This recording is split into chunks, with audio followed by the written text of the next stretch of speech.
I am so jealous of you. Everything always looks so good on you, is what friends often say to me. But do you know what I've been through to get this body? Follow me, and I'll tell you my story. I used to be the girl in school that nobody noticed.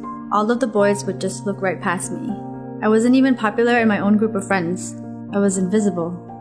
I used to feel a little down about that, but it was my goal to get into the best university possible. And when I set my mind to something, I do everything in my power to achieve it. My priority was to first get into my dream college, and then I could worry about my appearance.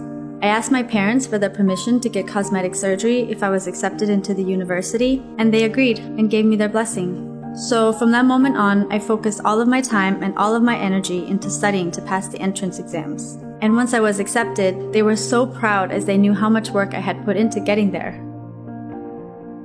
But I was still a long ways away from achieving my dream. There were 2 more obstacles I still had to overcome. First was my face. So I had the surgery to add an extra layer onto my eyes, to raise the bridge of my nose, and to make my face into the V shape. All the things that seems to be what people consider beautiful. When I was done, I looked like a completely different person. But then I was left with the part that stressed me out the most, losing the weight. Because even though my face was beautiful, if I'm still fat, no one will consider me beautiful. This is the social convention. You have to be skinny to be beautiful. It didn't help that most of the boys in the university liked to tease me. Chubby, they'd call me. Piggy, they'd tease. They even joked around about my big arms and big legs. My friends said they were just joking and not to take it seriously. But as time went on, I had no more confidence and no more self-esteem. So I had to be skinny. I watched clips online to teach me how to exercise, and I used the entire summer break to lose the weight. At first, I was so exhausted and everything hurt. I almost gave up. But I kept myself inspired by constantly looking at all these beautiful and fit girls on Instagram. I figured if I could look like them, people would notice me. I could wear anything I wanted, but most importantly, I could finally show the people that teased me about my body that they were wrong. Once university started, I was the center of attention. Girls looked at me with jealousy, and so many boys kept asking me for my phone number. Even my clothes were getting smaller. But it wasn't enough. When I was nominated as the queen for the summer ball, I started to worry even more that I wouldn't win. I still believed my body wasn't perfect yet, and exercising just wasn't enough anymore. So I started to control my diet. I ate less and was more picky about what I was eating. I ended up losing weight even faster than I did from exercising. People were telling me I was too skinny, but I didn't believe them. I'm not skinny. What are you talking about? Of course, I won the Queen of the Summer Ball. I worked so hard for it.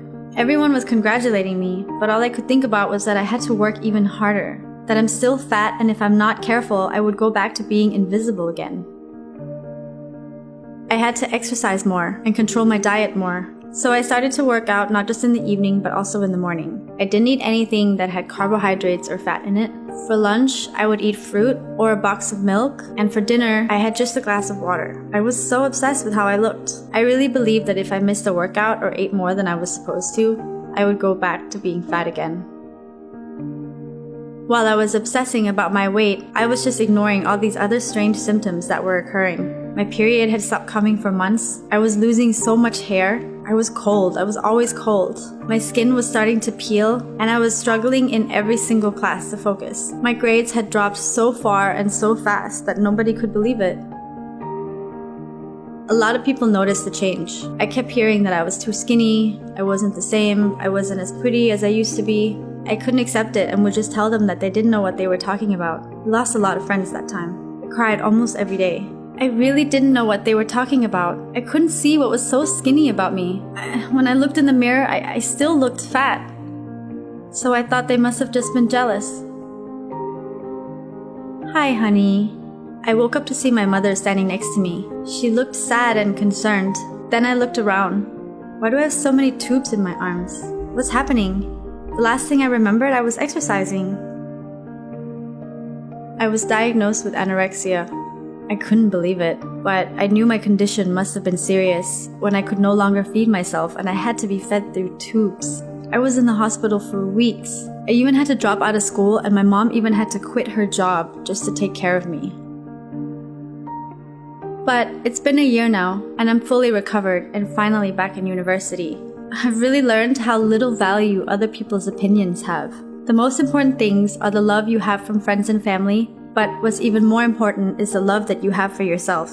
I am me, and I am beautiful in my own way, and I don't feel the need to have to follow society or trends about being skinny. Why do I need people who only love me for how I look anyway? It's been a long journey getting here. I really hope that my story can help to warn people that are about to fall into the same trap.